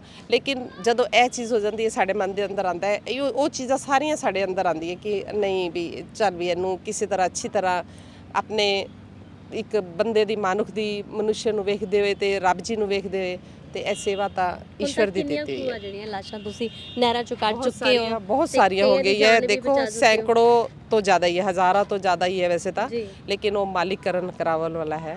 ਜਾਨਾਂ ਵੀ ਬਚਾਈਆਂ ਗਈਆਂ ਦੀਆਂ, ਜਾਨਾਂ ਵੀ ਕਈ ਬਚੀਆਂ। ਸਾਡੇ ਕੋਲ ਇਸ ਤਰ੍ਹਾਂ ਸੀ, 2-3 ਲੇਡੀਜ਼ ਸੀਗੀਆਂ, ਉਹ ਇਹ ਕਾਛਵਾ ਵਾਲੀ ਨਹਿਰ ਹੈਗੀ ਜਿਹੜੀ, ਉੱਥੋਂ ਦੀ ਦੁਖੀ ਹੋ ਕੇ ਉਹਨੇ ਛਲਾਂਗ ਮਾਰੀ। ਜਿਵੇਂ ਹੀ ਸਾਡੇ ਕੋਲ ਨਾਲੇ ਨਾਲ ਫੋਨ ਆਇਆ, ਅਸੀਂ ਤੁਰੰਤ ਭੱਜ ਕੇ ਆਏ ਸੀ। ਉਹਨੂੰ ਜਿਵੇਂ ਵੀ ਹੋਇਆ 4-5 ਜਣੇ ਹੋਰ ਸਾਡੇ ਨਾਲ ਉੱਥੇ ਇਕੱਠੇ, ਉਸ ਲੇਡੀ ਨੂੰ ਨਿਕਾਲ ਕੇ ਅਸੀਂ ਉਹਨੂੰ ਆਪਣਾ ਆਸ਼ਿਆਨਾ ਆਸ਼ਰਮ ਲੈ ਕੇ ਗਏ। ਜਿਵੇਂ ਸਾਡਾ ਆਪਣਾ ਇੱਕ ਆਪਣਾ ਆਸ਼ਿਆਨਾ ਆਸ਼ਰਮ ਹੈਗਾ, ਜਿੱਥੇ ਲਾਚਾਰ, ਮੰਦਬੁੱਧੀ, ਅਕਸ਼ਮ ਬੁੱਧੀ ਦੇ ਇਸ ਤਰ੍ਹਾਂ ਦੇ ਪ੍ਰਭੂ ਸਰੂਪ ਪ੍ਰਾਣੀ, 210 ਪ੍ਰਭੂ ਸਰੂਪ ਪ੍ਰਾਣੀ ਉੱਥੇ ਜਿਹੜੇ ਨਿਵਾਸ ਕਰਦੇ ਆ, ਸਮਾਜ ਦੇ ਦਿੱਤੇ ਹੋਏ ਸਹਿਯੋਗ ਨਾਲ ਉੱਥੇ ਚੱਲਦੇ ਆ। ਐਸੇ ਤਰ੍ਹਾਂ ਇੱਕ ਆਦਮੀ ਵੀ ਇੰਜੀ ਸੀ ਜਿਹੜਾ ਕਿ ਕਲਪਨਾ ਚਾਵਲਾ ਦੇ ਵਿੱਚ ਐਡਮਿਟ ਸੀ, ਤੇ ਉਹ ਬਹੁਤ ਬਿਮਾਰ ਹੋ ਗਿਆ ਸੀ, ਤੇ ਉਹਨੂੰ ਦੇਖਭਾਲ ਉਹਦੀ ਹੋ ਨਹੀਂ ਰਹੀ ਸੀ, ਤੇ ਉਹ ਨਾ ਹੋਣ ਤੋਂ ਉੱਥੋਂ ਦੀ ਛੁੱਟੀ ਲੈ ਕੇ ਤੇ ਉਹ ਸਿੱਧਾ ਇੱਥੇ ਆ ਗਿਆ। ਇਹ ਸਾਹਮਣੇ ਹੀ ਆਇਆ ਸੀ, ਇੱਥੇ ਆ ਕੇ ਉਹਨੇ ਕੀ ਕੀਤਾ, ਛਲਾਂਗ ਲਗਾਈ। ਜਿਵੇਂ ਹੀ ਛਲਾਂਗ ਲਗਾਈ, ਨਾਲੇ ਹੀ ਅਸੀਂ ਇੱਥੇ ਸ਼ਿਵਪੁਰੀ 'ਚ ਹੀ ਆਏ ਹੋਏ ਸੀ, ਜਿਵੇਂ ਅਸੀਂ ਰਵੀਵਾਰ ਦੀ ਅਸਥੀਆਂ ਲੈਣ ਆਉਂਦੇ ਆ, ਸਾਨੂੰ ਫਟਾਫਟ ਕਿਸੇ ਦਾ ਫੋਨ ਆਇਆ, ਤੁਰੰਤ ਦੇਖੋ ਈਸ਼ਵਰ ਆਪੇ ਹੀ ਉਹ ਬਣਾ ਦਿੰਦਾ, ਜਿਹਨੂੰ ਬਚਾਉਣਾ ਹੁੰਦਾ ਨਾ, ਜਾ ਖੁਰਾ ਕੇ ਸਾਈਆਂ ਮਾਰ ਸਕੇ ਨਾ ਕੋਈ, ਤੇ ਉਹ ਕੋਈ ਨਾ ਕੋਈ ਸੁਰਾਗ ਬਣਾ ਦਿੰਦਾ। ਅਸੀਂ ਉੱਥੋਂ ਹੀ ਵਿੱਚੋਂ ਰਸਤਾ ਹੈਗਾ, ਰਸਤੇ 'ਚੋਂ ਫਟਾਫਟ ਨਿਕਲ ਕੇ ਆਏ, ਅਸੀਂ ਉਸ ਭਰਾ ਨੂੰ ਬਾਹਰ ਕੱਢਿਆ, ਉਹਨੂੰ ਸਮਝਾਇਆ ਬੜਾ ਪਿਆਰ ਨਾਲ, ਫਿਰ ਉਹਨੂੰ ਅਸੀਂ ਆਪਣੇ ਆਸ਼ਰਮ 'ਚ ਲੈ ਕੇ गए। आज वो बड़ा अच्छा जीवन व्यतीत कर रहे हैं। अनु जी, आपने किससे प्रेरणा ली थी ये सेवा करने की? देखो, प्रेरणा के स्रोत कहीं ना कोई तो रहते हैं। ईश्वर है, मेरे पापा है जो जिन्होंने मुझे ये बचपन से ही मेरे अंदर ऐसे संस्कार डाले। उन्होंने कहा कि मानवता की सेवा, वो खुद भी बड़ी करते थे। उसके बाद हमारे साथ राजकुमार जी जुड़े, चरणजीत बाली जी जुड़े, अंशुल ग्रोवर है, ऐसी दीपक सचदेवा जी है, जगमेर पाल जी हैं, राजेश आहूजा जी है, शिव कुमार है, मनोज कुमार जी, ऐसे पूरी एक टीम है। जब ये काम करते तो मुझे अंदर से होता था कि मैं क्यों नहीं कर सकती, मुझे भी करना है। तो उन्होंने कहा कोई बात नहीं, लेडीज़ होकर क्यों नहीं उठा सकती बॉडीज़, बिल्कुल उठाएंगी, क्योंकि जैसे शिवपुरी के अंदर औरतों को नहीं जाने दिया जाता, तो इन्होंने इस प्रथा को ख़त्म करा। राजकुमार जी ने, उन्होंने कहा नहीं नहीं, सब जा सकते, आप आगे बढ़ो, कोई बात नहीं। तो बस फिर अपने आप हिम्मत शक्ति आती गई और आगे बढ़ते चले गए जी। ਸੋ ਰਾਜਕੁਮਾਰ ਜੀ ਦੀ ਗੱਲ ਕਰ ਰਹੇ, ਜਿਹੜੇ ਬਹੁਤ ਸਪੋਰਟ ਕਰਦੇ ਨੇ ਭੈਣਾਂ ਨੂੰ ਜੀ ਨੂੰ। ਸੋ ਗੱਲ ਇਹਨਾਂ ਨਾਲ ਵੀ ਕਰਾਂਗੇ। ਸਤਿ ਸ਼੍ਰੀ ਅਕਾਲ ਜੀ। ਔਰ ਇਹ ਵੀ ਐਨਡੀਆਰ ਤੋਂ ਇੱਕ ਵਧੀਆ ਅਹੁਦੇਦਾਰ ਨੇ, ਆਪਦੀ ਨੌਕਰੀ ਕਰਦਿਆਂ ਹੋਇਆ ਨਾਲ ਤੁਸੀਂ ਦੇਖ ਸਕਦੇ ਹੋ ਸੇਵਾ ਵੀ ਕਰੇ। ਬਹੁਤ ਔਖਾ ਹੁੰਦਾ ਨੌਕਰੀ ਦੇ ਨਾਲ ਨਾਲ ਸੇਵਾ ਕਰਨੀ, ਕਿਵੇਂ ਮੈਨੇਜ ਕਰ ਲੈਂਦੇ ਹੋ? ਬਸ ਜੀ, ਵਾਹਿਗੁਰੂ ਜੀ ਆਪਣੇ ਆਪ ਹੀ ਹਿੰਮਤ ਦਿੰਦੇ ਨੇ, ਬਖਸ਼ਿਸ਼ ਕਰਦੇ ਨੇ ਉਹਨਾਂ ਦੇ ਹਿਸਾਬ ਨਾਲ। ਜਿਵੇਂ ਸਾਰੀ ਟੀਮ ਹੈਗੀ ਏ, ਟਾਈਮਿੰਗ ਸਾਰੇ ਸੈੱਟ ਕੀਤੇ ਹੋਏ ਨੇ ਸਾਰੇ ਦੇ ਸਾਰੇ। ਕੁਛ ਟਾਈਮ ਅਸੀਂ ਆ ਜਾਂਦੇ ਹਾਂ, ਕੁਛ ਟਾਈਮ ਉਹ ਮਿਲ ਕੇ ਹੋ ਜਾਂਦੀ ਹੈਗੀ ਏ। ਲੰਚ ਟਾਈਮ ਹੁੰਦਾ ਤਾਂ ਇੱਥੇ ਹੋ ਜਾਈਦਾ। ਲੰਚ ਟਾਈਮ ਤੋਂ ਬਾਅਦ ਜਿਸ ਵੇਲੇ ਛੁੱਟੀ ਹੋ ਜਾਂਦੀ ਹੈ, ਫਿਰ ਉਸ ਤੋਂ ਬਾਅਦ ਵੀ ਸੇਵਾ ਦਾ ਕੰਮ ਨਿਰੰਤਰ ਵਾਹਿਗੁਰੂ ਦੇ ਆਸ਼ੀਰਵਾਦ ਜੀ ਦੇ ਨਾਲ ਚੱਲਦਾ ਰਹਿੰਦਾ ਹੈਗਾ। ਪਹਿਲੀ ਵਾਰ ਸੁਣਿਆ ਕਿ ਇੱਕ ਕਰਨਾਲ ਦੇ ਵਿੱਚ ਭੈਣ ਗੋਤਾਖੋਰ ਜਿਹੜੀ ਲੇਡੀਜ਼ ਹੈਗੀ ਆ, ਉਹ ਆਪ ਕਿਸ ਤਰ੍ਹਾਂ ਲਾਸ਼ਾਂ ਜਿਹੜੀਆਂ ਉਹ ਕੱਢਦੇ ਨੇ। ਦੇਖੋ ਇਹ ਜੀ ਮੇਨ ਕੀ ਹੈਗਾ ਕਿ ਸਾਡਾ ਸਮਾਜ ਹੀ ਇਹ ਲੇਡੀਜ਼ ਔਰ ਜੈਂਟਸ ਦੇ ਵਿੱਚ ਫਰਕ ਪਾਉਂਦਾ ਹੈਗਾ, ਲੇਕਿਨ ਅਸੀਂ ਉਹਨਾਂ ਤੋਂ ਅਲੱਗ ਹਟ ਕੇ ਸੇਵਾ ਦਾ ਕੰਮ ਕਰਨਾ ਹੈਗਾ। ਦੇਖੋ ਬਹੁਤ ਵੱਡੀ ਵੱਡੀ ਸੇਵਾਵਾਂ ਦੇ ਵਿੱਚ ਲੇਡੀਜ਼ ਨੇ ਅੱਗੇ ਕਦਮ ਵਧਾਏ ਹੋਏ ਹੈਗੇ ਨੇ ਤੇ ਉਹ ਬਹੁਤ ਉੱਚੇ ਮੁਕਾਮ ਤੇ ਵੀ ਪਹੁੰਚੇ ਹੈਗੇ ਨੇ ਤੇ ਇਹ ਵੀ ਇੱਕ ਸੇਵਾ ਹੈਗੀ ਹੈ, ਮਾਨਵਤਾ ਦੀ ਸੇਵਾ। ਕਿਉਂਕਿ ਲੇਡੀਜ਼ ਅਗਰ ਸਿੱਧੀ ਮੇਨ ਤਾਂ ਸੋਚ ਇਹੀ ਰੱਖੀ ਸੀ ਵੀ ਕੋਈ ਅਗਰ ਲੇਡੀਜ਼ ਦੀ ਜਿਵੇਂ ਡੈੱਡ ਬੋਡੀ ਆ ਜਾਂਦੀ ਹੈਗੀ ਹੈ ਤੇ ਉਹਨੂੰ ਚੱਕਣ ਵਾਸਤੇ ਮੇਨ ਲੇਡੀਜ਼ ਆਵੇ, ਨਹੀਂ ਹੋਇਆ ਤਾਂ ਘੱਟੋ ਘੱਟ ਕਿਉਂਕਿ ਕਿਸ ਤਰੀਕੇ ਬੇਤਰਤੀਬ ਪਈ ਹੁੰਦੀ ਹੈਗੀ ਹੈ ਤੇ ਉਸ ਨੂੰ ਨੰਗਨ ਹੁੰਦੀ ਹੈਗੀ ਹੈ ਤੇ ਉਸ ਨੂੰ ਪਹਿਲੇ ਤਾਂ ਹੈਗਾ ਕਿ ਉਹਦੀ ਨੰਗਨਤਾ ਨੂੰ ਛੁਪਾਉਣ ਵਾਸਤੇ ਅਸੀਂ ਭੈਣਾਂ ਨੂੰ ਅੱਗੇ ਕਰ ਦਿੰਦੇ ਹਾਂ, ਉਹ ਜਾ ਕੇ ਕੱਪੜਾ ਕੁਪੜਾ ਚੰਗੀ ਤਰ੍ਹਾਂ ਪਾ ਦਿੰਦੇ ਨੇ ਹੈਗੇ ਨੇ, ਜਿਸ ਕਰਕੇ ਉਹਨਾਂ ਦਾ ਨੰਗਨਪਨ ਬਚ ਜਾਂਦਾ ਹੈਗਾ। ਤੇ ਇਸ ਕਿਉਂਕਿ ਸਾਰੇ ਦੀ ਧੀਆਂ ਭੈਣਾਂ ਸਾਂਝੀਆਂ ਹੁੰਦੀਆਂ ਹੈਗੀਆਂ ਨੇ ਤੇ ਸਾਨੂੰ ਹੁੰਦਾ ਹੈਗਾ ਜੀ ਅਸੀਂ ਉਸ ਧੀ ਭੈਣ ਦੀ ਇੱਜ਼ਤ, ਉਹ ਸਾਡੀ ਧੀ ਭੈਣ ਹੈਗੀ ਹੈ ਤੇ ਇਸ ਕਰਕੇ ਅਸੀਂ ਉਸ ਦਾ ਪ੍ਰੋਪਰ ਕਰਦੇ ਹੈਗੇ ਆ। ਫਿਰ ਉਸ ਤੋਂ ਬਾਅਦ ਦੇਖੋ ਜੀ ਕੋਈ ਵੀ ਇਨਸਾਨ ਹੁੰਦਾ ਹੈਗਾ ਉਸ ਦੀ ਇੱਕ ਬੜੀ ਤਮੰਨਾ ਹੁੰਦੀ ਹੈਗੀ ਕਿ ਮੇਰੇ ਮਰਨ ਤੋਂ ਬਾਅਦ ਮੇਰੀ ਔਲਾਦ ਘੱਟੋ ਘੱਟ ਮੇਰਾ ਕਿਰਿਆਕਰਮ ਤਾਂ ਸਹੀ ਕਰ ਦੇਵੇ ਤੇ ਜਿੱਦਾਂ ਸਾਡੇ ਸ਼ਾਸਤਰਾਂ ਵਿੱਚ ਵੇਦਾਂ ਵਿੱਚ ਲਿਖਿਆ ਹੋਇਆ ਹੈਗਾ ਕਿ ਘਰ ਦਾ ਹੀ ਜੀ ਜਿਹੜਾ ਹੈਗਾ ਉਹ ਅਗਨੀ ਭੇਂਟ ਕਰੇਗਾ। ਲੇਕਿਨ ਜਿਹੜੇ ਵਿਚਾਰੇ ਇਸ ਹਾਦਸਿਆਂ ਦੇ ਨਾਲ ਕਿਸੇ ਤਰੀਕੇ ਦੇ ਨਾਲ ਜਾਂ ਕੀ ਉਹਨਾਂ ਨਾਲ ਹੁੰਦਾ ਹੈਗਾ, ਪਿੱਛੋਂ ਨਹਿਰਾਂ ਤੋਂ ਜਿਵੇਂ ਡੈੱਡ ਬੋਡੀ ਬਹਿੰਦੀ ਆ ਜਾਂਦੀ ਹੈਗੀ ਹੈ, ਪਤਾ ਵੀ ਨਹੀਂ ਲੱਗਦਾ, ਸ਼ਨਾਖਤ ਨਹੀਂ ਹੋ ਪਾਉਂਦੀ ਹੈਗੀ ਕਿੰਨਾ ਦੀ ਹੈਗੀ ਕਿੰਨਾ ਦੀ ਨਹੀਂ ਹੈਗੀ। ਫਿਰ ਉਹਨਾਂ ਦੇ ਵਾਸਤੇ ਬੜੀ ਮਾੜੀ ਉਹ ਚੀਜ਼ ਹੋ ਜਾਂਦੀ ਹੈ। ਇੱਕ ਤਾਂ ਉਹ ਪਹਿਲੇ ਹੀ ਬੇਵਾਰਸ ਹੋ ਗਏ, ਦੂਸਰਾ ਫਿਰ ਰੱਬ ਜੀ ਨੇ ਕਿਤੇ ਨਾ ਕਿਸੇ ਦਾ ਵਾਰਸ ਤਾਂ ਲਿਖਿਆ ਹੀ ਹੋਇਆ ਹੈਗਾ ਤੇ ਜਿਸਕਾ ਕੋਈ ਨਹੀਂ ਉਸਕਾ ਖੁਦਾ ਹੈ ਯਾਰੋ। ਇਹ ਮਤਲਬ ਅਸੀਂ ਦੇਖਦੇ ਹਾਂ ਕਿ ਚਲੋ ਲਾਸ਼ ਤਾਂ ਕੱਢਣੀ, ਪ੍ਰਸ਼ਾਸਨ ਨੂੰ ਦੇ ਦੇਣੀ, ਪਰ ਉਹਦਾ ਕਿਰਿਆਕਰਮ ਸਾਰਾ ਕੁਝ ਹੀ ਤੁਸੀਂ ਜ਼ਿੰਮੇਵਾਰੀ ਲੈਂਦੇ ਹੋ। ਦੇਖੋ ਮੈਂ ਉਹੀ ਕਿਹਾ ਹੈਗਾ ਕਿ ਕਿਉਂਕਿ ਹਰ ਇੱਕ ਇਨਸਾਨ, ਭਾਵੇਂ ਧਰਤੀ ਤੇ ਕੋਈ ਐਸਾ ਇਨਸਾਨ ਨਹੀਂ ਹੈਗਾ ਜਿਹਦੇ ਜਨਮ ਅਗਰ ਹੋਇਆ ਹੈਗਾ ਤੇ ਉਹਦੀ ਮ੍ਰਿਤੂ ਤਾਂ ਹੋਣੀ ਹੈਗੀ ਹੈ, ਲੇਕਿਨ ਉਹਦੇ ਮਨ ਦੀ ਤਮੰਨਾ ਰਹਿੰਦੀ ਹੈਗੀ ਹੈ ਕਿ ਮੇਰਾ ਜਿਹੜਾ ਸੰਸਕਾਰ ਹੈਗਾ ਮੇਰੇ ਪਰਿਵਾਰ ਦੱਸੇ ਕਰੇ। ਲੇਕਿਨ ਉਹਦੇ ਨਾਲ ਕੁਝ ਐਸੇ ਹਾਦਸੇ ਵਾਪਰ ਜਾਂਦੇ ਨੇ ਕਿ ਜਿਹਦੇ ਨਾਲ ਉਹਨੂੰ ਪਤਾ ਹੀ ਨਹੀਂ ਹੁੰਦਾ ਕਿ ਕੀ ਹੋ ਗਿਆ। ਫਿਰ ਉਹਦੀ ਲਾਸ਼ ਜਿਹੜੀ ਹੈਗੀ ਕਿ ਲਵਾਰਿਸ ਲਾਸ਼ ਬਣ ਕੇ ਰਹਿ ਜਾਂਦੀ ਹੈਗੀ ਹੈ ਤੇ ਲਵਾਰਿਸ ਲਾਸ਼ ਨੂੰ ਦਾ ਨਾਮ ਕੇਵਲ ਲਵਾਰਿਸ ਹੋ ਜਾਂਦਾ। ਅਸੀਂ ਉਹਨੂੰ ਲਵਾਰਿਸ ਨਹੀਂ ਬੋਲਦੇ, ਅਸੀਂ ਉਹਨੂੰ ਅਣਜਾਣ ਬੋਲਦੇ ਹਾਂ ਵੀ ਇਹਦਾ ਵਾਰਸ ਕੋਈ ਨਾ ਕੋਈ ਤਾਂ ਹੈਗਾ ਹੈ ਨਾ। ਤੇ ਹੁਣ ਵਾਹਿਗੁਰੂ ਜੀ ਨੇ ਸਾਨੂੰ ਅਗਰ ਵਾਰਸ ਬਣਾਇਆ ਹੈਗਾ ਤੇ ਵਾਰਸ ਬਣਾ ਕੇ ਫਿਰ ਅਸੀਂ ਉਹਦਾ ਪੂਰਾ ਦਾਹ ਸੰਸਕਾਰ ਕਰਦੇ ਹਾਂ, ਉਹਦੀਆਂ ਅਸਥੀਆਂ ਉਹਦੇ ਫੁੱਲ ਚੁਗਦੇ ਹੈਗੇ ਆ, ਫੁੱਲ ਚੁਗ ਕੇ ਫਿਰ ਉਹਦਾ ਪ੍ਰਵਾਹ ਕਰਦੇ ਹੈਗੇ ਆ। ਬਕਾਇਦਾ ਗੁਰਬਾਣੀ ਦਾ ਜਾਪ ਕਰੀਦਾ ਹੈਗਾ, ਬਕਾਇਦਾ ਉਸ 'ਤੇ ਗਾਇਤਰੀ ਮੰਤਰ ਦਾ ਜਾਪ ਕਰੀਦਾ ਹੈਗਾ, ਜੋ ਮੇਨ ਇਹੀ ਕਰੀਦਾ ਹੈਗਾ। ਤੇ ਉਸ ਹਿਸਾਬ ਦੇ ਨਾਲ ਅਗਰ ਕੋਈ ਪਤਾ ਲੱਗ ਜਾਵੇ ਕਿ ਇਹ ਮੁਸਲਿਮ ਹੈਗਾ, ਦੇਖੋ ਅਗਰ ਮੰਨ ਲਓ ਉਹਦੇ ਹੱਥ ਦੇ ਉੱਤੇ ਕੋਈ ਨਾਮ ਲਿਖਿਆ ਹੋਇਆ ਜਾਂ ਉਹਦੀ ਪਹਿਚਾਣ ਦੇ ਉੱਤੇ ਕੋਈ ਕ੍ਰਿਸਚਨ ਆ ਗਿਆ, ਫਿਰ ਉਹਨਾਂ ਨੂੰ ਉਹਨਾਂ ਦੇ ਕਬਰਿਸਤਾਨ ਦੇ ਵਿੱਚ ਜਾ ਕੇ ਅਸੀਂ ਦਬਾਨੇ ਵੀ ਹੈਗੇ ਹਾਂ। ਹਾਂਜੀ ਸੋ ਦਰਸ਼ਕੋ, ਇਹ ਬਹੁਤ ਹੀ ਅਨੋਖੀ ਸੇਵਾ ਭੈਣ ਅਨੂ ਤੇ ਰਾਜਕੁਮਾਰ ਜੀ ਦੀ, ਜਿਹੜੇ ਕਿ ਇੱਕ ਗੋਤਾਖੋਰ ਦੀ ਸੇਵਾ ਤਾਂ ਕਰ ਰਹੇ ਨੇ ਪਰ ਉੱਥੇ ਹੀ ਉਹਨਾਂ ਲਵਾਰਿਸ ਲਾਸ਼ਾਂ ਦੇ ਵਾਰਿਸ ਵੀ ਬਣਦੇ ਨੇ ਔਰ ਕਿਰਿਆਕਰਮ ਤੋਂ ਲੈ ਕੇ ਸਾਰਾ ਹੀ ਜਿਹੜੀ ਉਹਨਾਂ ਦੀ ਪ੍ਰਕਿਰਿਆ ਹੁੰਦੀ ਉਹ ਵੀ ਕਰਦੇ ਨੇ। ਸੋ ਬਹੁਤ ਜੀ ਤੁਹਾਡੇ ਰਾਹੀਂ ਮੈਂ ਇੱਕ ਅਵਸ਼ਯ ਗੱਲ ਦੇਖੋ ਸੰਗਤ ਤੱਕ, ਸਮਾਜ ਤੱਕ ਪਹੁੰਚਾਉਣਾ ਚਾਹੁੰਦਾ ਵਾਂ। ਅਗਰ ਤੁਸੀਂ ਕਿੱਥੇ ਵੇਖੋ ਰਾਤ ਦੇ ਟਾਈਮ, ਸ਼ਾਮ ਦੇ ਟਾਈਮ ਲੋਕੀ ਹੈਗੇ ਨੇ, ਜ਼ਰੂਰੀ ਨਹੀਂ ਕਿ ਸੁਸਾਈਡ ਕਰਨ ਹੀ ਆਉਂਦੇ ਨੇ, ਕਈ ਆਪਸ ਦੇ ਵਿੱਚ ਦੁਸ਼ਮਣੀਆਂ ਇੰਨੀਆਂ ਪਾਲ ਲੈਂਦੇ ਹੈਗੇ ਨੇ ਤੇ ਉਹ ਦੁਸ਼ਮਣੀਆਂ ਦੇ ਰਾਹੀਂ ਉਹਨਾਂ ਨੂੰ ਲੈ ਆਉਂਦੇ ਨੇ ਇੱਥੇ ਬਲਗਾ ਪੁਸਕਾਰ ਕੇ, ਪਿਆਰ ਮੁਹੱਬਤ ਨਾਲ ਉਹਨੂੰ ਲੈ ਆਉਂਦੇ ਨੇ, ਲਿਆ ਕੇ ਤੇ ਧੱਕਾ ਦੇ ਦਿੱਤਾ ਉਹ ਉਸ ਡੈਡ ਬੋਡੀ ਦਾ। ਇਸ ਤਰੀਕੇ ਕੇਸ ਹੁੰਦੇ ਨੇ। ਦੂਸਰੇ ਇਹ ਕੇਸ ਹੁੰਦੇ ਨੇ ਕਿ ਜਿਹੜੇ ਬਹੁਤ ਹੁਣ ਵੀ ਨਹਿਰ ਦੇ ਵਿੱਚ ਦੇਖਿਆ ਕਿ ਉੱਤੇ ਬੈਠੇ ਵੀ ਹੋਏ ਨੇ ਔਰ ਕਈ ਉਹ ਉੱਥੇ ਕੀ ਨੇ ਜੀ। ਔਰ ਇਸ ਦੇ ਵਿੱਚ ਸਭ ਤੋਂ ਜ਼ਿਆਦਾ ਜਿਹੜਾ ਮੇਨ ਹੈਗਾ, ਜਿਹੜਾ ਕਾਜ਼ ਬਣ ਰਿਹਾ ਮੇਰੇ ਹਿਸਾਬ ਨਾਲ, ਉਹ ਬਣ ਰਿਹਾ ਨਸ਼ਾ। ਕਿਉਂਕਿ ਇਹ ਸਾਈਡਾਂ ਦੇ ਉੱਤੇ ਸ਼ਾਮ ਹੁੰਦਾ ਹੈਗਾ, ਕੋਈ ਅਮੀਰ ਹੁੰਦੇ ਨੇ ਉਹ ਆਪਣੇ ਕਾਰਾਂ ਦੇ ਵਿੱਚ ਤੇ ਸਾਈਡਾਂ ਤੇ ਖੜੀ ਕਰਕੇ ਸ਼ਰਾਬ ਪੀਣ ਲੱਗ ਜਾਂਦੇ ਨੇ, ਕਈ ਵੈਸੇ ਵੀ ਗੰਦੇ ਨਸ਼ੇ ਕਰਦੇ ਰਹਿੰਦੇ ਨੇ। ਉਹ ਨਸ਼ੇ ਦੇ ਹਾਲਤ ਦੇ ਵਿੱਚ ਉਹਨਾਂ ਨੂੰ ਆਪਣੀ ਸੁੱਧ ਬੁੱਧ ਨਹੀਂ ਹੁੰਦੀ ਕਿ ਕੀ ਹੈਗਾ ਅੱਗੇ ਕੀ ਨਹੀਂ ਹੈਗਾ, ਕਿੰਨਾ ਪਾਣੀ ਡੂੰਘਾ ਹੈਗਾ ਕਿੰਨਾ ਪਾਣੀ ਡੂੰਘਾ ਨਹੀਂ ਹੈਗਾ। ਉਹ ਅੱਗੇ ਕਦਮ ਵਧਾਉਂਦੇ ਨੇ, ਉਹ ਡਿੱਗ ਜਾਂਦੇ ਨੇ, ਹਾਦਸੇ ਦੇ ਸ਼ਿਕਾਰ ਹੋ ਜਾਂਦੇ ਨੇ। ਇੱਕ ਮਾਂ ਤੇ ਪਿਓ ਜਿਨੇ ਆਪਣੇ ਬੜੇ ਚਿਹਰੇ ਦੇ ਨਾਲ ਆਪਣਾ ਖੂਨ ਪਸੀਨਾ ਕਰਕੇ ਬੱਚਿਆਂ ਨੂੰ ਵੱਡਿਆ ਕੀਤਾ ਹੁੰਦਾ ਹੈਗਾ। ਕੁਝ ਬੱਚੇ ਹੈਗੇ ਨੇ ਇਹ ਅਣਜਾਣ ਬੱਚੇ ਹੈਗੇ ਨੇ, ਮਾਂ ਪਿਓ ਨੂੰ ਪਤਾ ਹੀ ਕੋਈ ਨਹੀਂ ਹੈਗਾ ਕਿ ਇੱਥੇ ਨਹਾਉਂਦੇ ਪਏ ਨੇ ਕਿ ਨਹੀਂ ਨਹਾਉਂਦੇ ਪਏ। ਕੱਲ੍ਹ ਨੂੰ ਇੰਨਾ ਵਿੱਚੋਂ ਹੀ ਕੋਈ ਬੱਚਾ ਗਵਾਚ ਜਾਵੇ, ਬਾਕੀ ਸਾਰੇ ਬੱਚੇ ਬਿਨਾਂ ਦੱਸੇ ਉਹਨਾਂ ਨੂੰ ਨਾ ਮਾਂ ਪਿਓ ਦੇ ਕੋਲ ਪਹੁੰਚ ਜਾਣਗੇ, ਉਹਨਾਂ ਦੇ ਨਾਲ ਐਵੇਂ ਬਿਹੇਵ ਕਰਨਗੇ ਕਿ ਜਿਵੇਂ ਸਾਡੇ ਨਾਲ ਉਹ ਹੈਗਾ ਕੋਈ ਨਹੀਂ ਸੀਗਾ। ਤੇ ਬਾਅਦ ਵਿੱਚੋਂ ਮਾਂ ਪਿਓ ਵਿਚਾਰੇ ਲੱਭਦੇ ਰਹਿੰਦੇ ਨੇ। ਫਿਰ ਜਿਸ ਵੇਲੇ ਪੁਲਿਸ ਕਾਰਵਾਈ ਹੁੰਦੀ ਹੈਗੀ ਹੈ, ਫਿਰ ਉਹ ਬੱਚੇ ਜਿਹੜੇ ਉਹਦੇ ਨਾਲ ਨਹਾਉਂਦੇ ਹੁੰਦੇ ਨੇ, ਜਿਸ ਟਾਈਮ ਉਹਨਾਂ ਨੂੰ ਪੁਲਿਸ ਕਰਦੀ ਹੈਗੀ, ਫਿਰ ਉਹ ਦੱਸਦੇ ਨੇ ਕਿ ਤੁਹਾਡਾ ਬੱਚਾ ਸਾਡੇ ਨਾਲ ਨਹਾਉਂਦਾ ਪਿਆ ਸੀਗਾ ਤੇ ਪਾਣੀ ਗਹਿਰਾ ਸੀਗਾ। ਉਹਨਾਂ ਕੋਲ ਇੱਕ ਬਹਾਨਾ ਹੋ ਜਾਂਦਾ ਹੈਗਾ ਹੈਗਾ ਜੀ ਅਸੀਂ ਨਹਾਉਂਦੇ ਪਏ ਸੀ ਡੁੱਬ ਗਏ ਹੈਗੇ ਆ। ਫਿਰ ਉਹ ਡੈੱਡ ਬੋਡੀ, ਕਈ ਤਾਂ ਡੈੱਡ ਬੋਡੀਆਂ ਮਿਲਦੀਆਂ ਹੀ ਕੋਈ ਨਹੀਂ ਹੈਗੀਆਂ, ਜਿਹੜੀਆਂ ਮਿਲਦੀਆਂ ਨਹੀਂ ਉਹ ਹੈਗੀਆਂ ਉਹ ਅੱਗੇ ਬਹਿੰਦੀਆਂ ਜਾਂਦੀਆਂ ਨੇ ਚਾਲ ਦੇ ਵਿੱਚੋਂ ਦੀ, ਫਿਰ ਅੱਗੇ ਨਿਕਲ ਜਾਂਦੀਆਂ ਨੇ। 2-2 3-3 ਦਿਨ ਅਗਰ ਬੋਡੀ ਨਾ ਮਿਲੇ ਉਸ ਤੋਂ ਬਾਅਦ ਬੋਡੀ ਗਲ ਹੀ ਜਾਂਦੀ ਹੈ, ਪਹਿਚਾਣ ਵੀ ਨਹੀਂ ਹੁੰਦੀ ਪੈਂਦੀ ਕਿ ਇਹ ਸਾਡੇ ਘਰ ਦਾ ਜੀ ਹੈਗਾ ਵੀ ਹੈ ਕਿ ਨਹੀਂ ਹੈਗਾ। ਤੇ ਆਪ ਦੇ ਮਾਰਫਤ ਇੱਕ ਅਪੀਲ ਹੈਗੀ ਹੈ, ਇੰਨੀ ਤਕਲੀਫ ਵਾਲੀ ਮੌਤ ਤਕਲੀਫ ਵਾਲੀ ਮੌਤ ਮਰਦੇ ਨੇ, ਜਿੰਨੀ ਤਕਲੀਫ ਦੀ ਮੌਤ ਤਾਂ ਉਹ ਬੱਚੇ ਮਰਦੇ ਨੇ, ਉਹਨਾਂ ਦੀ ਤਕਲੀਫ ਤੋਂ ਜ਼ਿਆਦਾ ਤਾਂ ਉਹ ਮਰਦੇ ਨੇ ਜਿਹੜੇ ਬਾਕੀ ਬਚ ਜਾਂਦੇ ਨੇ। ਜੀ ਭੈਣ ਨੂੰ ਹੁੰਦਾ ਮੇਰਾ ਭਰਾ ਨਹੀਂ ਆਇਆ, ਮਾਂ ਨੂੰ ਹੁੰਦਾ ਮੇਰਾ ਪੁੱਤਰ ਨਹੀਂ ਆਇਆ, ਪਿਓ ਨੂੰ ਵੀ ਹੁੰਦਾ। ਕਈ ਐਸੇ ਜੈਂਟਸ ਵੀ ਹੈਗੇ ਨੇ ਜਿਹੜੇ ਮਰ ਜਾਂਦੇ ਨੇ, ਫਿਰ ਉਹਨਾਂ ਦੇ ਬੱਚੇ ਘਰ ਇੰਤਜ਼ਾਰ ਕਰਦੇ ਨੇ। ਉਹਨਾਂ ਦਾ ਸਾਰਾ ਜੀਵਨ ਹੀ, ਜਿਹੜੇ ਮਰ ਗਏ ਉਹ ਤਾਂ ਮਰ ਗਏ, ਜਿਹੜੇ ਬਾਕੀ ਬਚ ਜਾਂਦੇ ਨੇ ਨਾ ਉਹ ਵੀ ਮਰੇ ਸਮਾਨ ਹੁੰਦੇ ਹੈਗੇ ਨੇ, ਜਿਨ੍ਹਾਂ ਦੇ ਘਰ ਦਾ ਜੀ ਨਹੀਂ ਲੱਭਦਾ ਜਾਂ ਲੱਭਿਆ ਤੇ ਬੜੇ ਬੁਰੇ ਹਾਲਾਤ 'ਚ ਲੱਭਿਆ। ਕਈ ਤਾਂ ਬੋਡੀਆਂ ਐਸੀ ਹੁੰਦੀਆਂ ਨੇ ਗਲ ਸੜ ਜਾਂਦੀਆਂ ਨੇ, ਅੰਦਰ ਮੱਛੀਆਂ ਕੀੜ ਤੱਕ ਖਾ ਜਾਂਦੇ ਹੈਗੇ ਤੇ ਬਾਅਦ ਵਿੱਚੋਂ ਸਰੀਰ ਦੀ ਹਾਲਤ ਬੜੀ ਭੈੜੀ ਹੁੰਦੀ ਹੈ। ਤੇ ਆਪ ਦੇ ਮਾਧਿਅਮ ਤੋਂ ਇਹੀ ਅਪੀਲ ਹੈ, ਨਸ਼ੇ ਪੱਤੇ ਨਾ ਕਰੋ, ਇੱਥੇ ਮौज ਮਸਤੀ ਨਾ ਕਰੋ। ਇਹ ਨਹਿਰਾਂ ਜਿਹੜੀਆਂ ਬਣਾਈਆਂ ਨੇ ਸਿੰਚਾਈ ਦਾ ਸਾਧਨ ਹੈਗਾ ਤੇ ਇਹ ਖਾਲੀ ਖੇਡ ਦਾ ਸਾਧਨ ਬਣਾ ਕੇ ਨਹਾਉਣ ਲੱਗ ਜਾਂਦੇ ਨੇ, ਜਿਹੜਾ ਕਿ ਬਹੁਤ ਮਾੜੀ ਗੱਲ ਹੈਗੀ ਹੈ।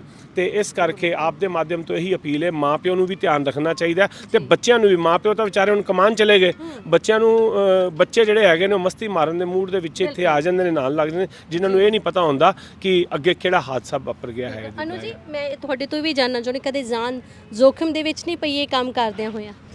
नहीं, जाको राखे साइया कहते हैं, वो बचाने वाला भी वही है, मारने वाला भी वही है। अगर उसने हमारी किसी तरह लिखी होगी तो उसके चरणों में चले जाएंगे। जब तक जीवन दी है तो यही चाहते हैं कि इसी समाज नहीं, अभी तक ऐसा कुछ नहीं हुआ। वाहिगुरु जी ने पूरी मेहर की हुई है और अगे भी करेगा, पूरा विश्वास है सानू दे ईश्वर ते, ऐसा कुछ नहीं है। और सब दे कदमां नाल कदम ला के प्रगट सिंह वीर जी हैगे है, उन्हों दी पूरी टीम है, करण जी हैगे हैं और ये सब राजकुमार जी, सब मिलाकर कदम आगे बढ़ते हैं तो रास्ते अपने आप बन जाते हैं। ਭੈਣਾਂ ਨੂੰ ਦੀ ਜਿੱਥੇ ਤੁਸੀਂ ਗੋਤਾਖੋਰ ਦੀ ਸੇਵਾ ਦੇਖੀ, ਹਲੇ ਕੱਲ ਹੀ ਇਹਨਾਂ ਨੇ ਇੱਥੋਂ ਇੱਕ ਲਾਸ਼ ਵੀ ਕੱਢੀ ਹੈ, ਤਾਂ ਇਹਨਾਂ ਦੀ ਸੇਵਾਵਾਂ ਦੀ ਵੀ ਗੱਲ ਕਰਾਂਗੇ। ਜਿੱਥੇ ਛੋਟਾ ਜਿਹਾ ਆਸ਼ੀਆਨਾ ਆਸ਼ਰਮ ਚਲਾ ਰਹੇ ਨੇ, ਜਿਹਦੇ ਵਿੱਚ ਪੇਸ਼ੈਂਟ ਨੂੰ ਜਿਹੜੇ ਬਹੁਤ ਹੀ ਮੰਦਬੁੱਧੀ ਨੇ ਉਹਨਾਂ ਦੀ ਕੇਅਰ ਵੀ ਕਰਦੇ ਨੇ, ਉਹਨਾਂ ਦੀ ਸਾਰੀ ਦਵਾ ਦਾਰੂ ਵੀ ਆਪਣੇ ਹੱਥੀਂ ਕਰਦੇ ਨੇ। ਸੋ ਦਰਸ਼ਕੋ, ਇਹ ਉਹ ਆਪਣਾ ਆਸ਼ੀਆਨਾ ਹੈਗਾ ਜਿੱਥੇ ਭੈਣ ਗੋਤਾਖੋਰ ਅਨੂ ਜੀ, ਗੋਤਾਖੋਰ ਦੀ ਜ਼ਿੰਦਗੀ ਤੁਸੀਂ ਦੇਖੇ ਕਿ ਕਿਸ ਤਰ੍ਹਾਂ ਇੱਕ ਭੈਣ ਹੋ ਕੇ ਲਾਸ਼ਾਂ ਨਹਿਰਾਂ ਚੋਂ ਕੱਢਦੇ ਨੇ। ਉੱਥੇ ਹੀ ਸੜਕਾਂ ਤੇ ਤੁਸੀਂ ਦੇਖਿਆ ਕਿ ਕਿਸ ਤਰੀਕੇ ਦੇ ਨਾਲ ਲਵਾਰਿਸ ਪਏ ਹੁੰਦੇ, ਜਿਨ੍ਹਾਂ ਨੂੰ ਕੋਈ ਹੱਥ ਲਾਉਣਾ ਵੀ ਪਸੰਦ ਨਹੀਂ ਕਰਦਾ, ਜਿਨ੍ਹਾਂ ਦੇ ਹਾਲਾਤ ਬਹੁਤ ਨਾਜ਼ੁਕ ਹੁੰਦੇ ਨੇ, ਉਹਨਾਂ ਨੂੰ ਹੱਥੀ ਚੁੱਕ ਕੇ ਇਸ ਆਸ਼ੀਆਨਿਆਂ ਦੇ ਵਿੱਚ ਲੈ ਕੇ ਆਉਂਦੇ ਨੇ। ਇੱਥੋਂ ਤੱਕ ਕਿ ਭੈਣ ਖੁਦ ਉਹਨਾਂ ਦੀ ਸਟਿਚਿੰਗ ਕਰਦੀ ਹੈ, ਸਾਰੇ ਦੇਖ ਰੇਖ ਉਹਨਾਂ ਦੀ ਆਪ ਕਰਦੀ ਹੈ। ਕਈ ਇਹੋ ਜਿਹੇ ਹਾਲਾਤ ਦੇ ਵਿੱਚ ਹੁੰਦੇ ਜਿਹੜੇ ਕਿ ਉੱਪਰ ਹੀ ਲੈਟਰਿੰਗ ਬਾਥਰੂਮ ਵੀ ਕਰਦੇ ਨੇ, ਉਹਨਾਂ ਨੂੰ ਵੀ ਆਪਣੇ ਹੱਥੀ ਜਿਹੜਾ ਸਾਫ਼ ਕਰਦੇ ਨੇ। सो इस सेवावां दी गल करदे, पहला तो सेवा दी गल करदे, कितने प्रकार की सेवा आप करते हैं? देखो जी, सेवा तो कोई मर्जी मिल जाए, वो भगवान जी की सेवा है, वाहिगुरु जी की सेवा है। मेन हमारे अपना आशियाना आश्रम जन सेवा दल के माध्यम से कई सेवाएं जो है वो समाज के अंदर बतौर चल रही हैं। कितने प्रकार की, कौन कौन सी सेवा? जिसमें सर्वप्रथम तो ये सेवा है कि कहीं भी कोई लावारिस डेड बॉडी पड़ी हो जी, चाहे वो सड़क के ऊपर उस दुर्घटनाग्रस्त हो गया, चाहे ट्रेन के माध्यम से हुआ है, चाहे वो किसी भी हादसे का शिकार हो गया, अगर उसके परिवार का पता नहीं लगता तो उसको हम वहाँ पे विधि विधान से पूरी 174 की या जो कार्रवाई बनती है पुलिस के विभाग के द्वारा, वो कार्रवाई करवाने के बाद उस डेड बॉडी का पूरी विधि दाह संस्कार करवाया जाता है। और दाह संस्कार करवाने के बाद उनकी अस्थियों को समेटा जाता है। उनकी अस्थियों को समेटने के बाद उनकी जो अस्थियां हैं वो हरिद्वार के अंदर विसर्जन के लिए भी लेके जाते हैं। मतलब अस्थियां कब लेके जाते हैं, कितनी ये हो जाती है? साल में हम 2 बार जाते हैं, एक बार तो बैसाखी में अप्रैल के बीच में और एक बार हम श्राद्धों में लेके जाते हैं जी, ताकि उनका मोक्ष प्राप्ति पूरी हो। पूरा उसका बच्चे बनते हुए, पूरा परिवार बनते हुए हम उनका दाह संस्कार करते हुए ये सारा कार्यक्रम करते हैं। दूसरी हमारी जो सेवा इसके अंदर रहती है वो रहती है कि सरकारी अस्पताल के अंदर कुछ गरीब पेशेंट्स आ जाते हैं, जो लवारिस पेशेंट्स आ जाते हैं, या गांव से गरीब तबके के बंदे आ जाते हैं, जो भोजन प्रसाद की उनके लिए परेशानी रहती है, क्योंकि गरीब हैं, दवाइयों का खर्चा भी उनसे मुश्किल से चल पाता है। अगर हफ्ता 10 दिन वो वहाँ पर एडमिट रहें और उनको वहाँ पे भोजन ना मिले तो ये उनके लिए एक बहुत बड़ी समस्या हो जाती है। तो हम उनको तीनों टाइम, सुबह नाश्ता हो, दोपहर को खिचड़ी हो, भोजन प्रसाद हो, ये सारी उनको प्रदान की जाती है।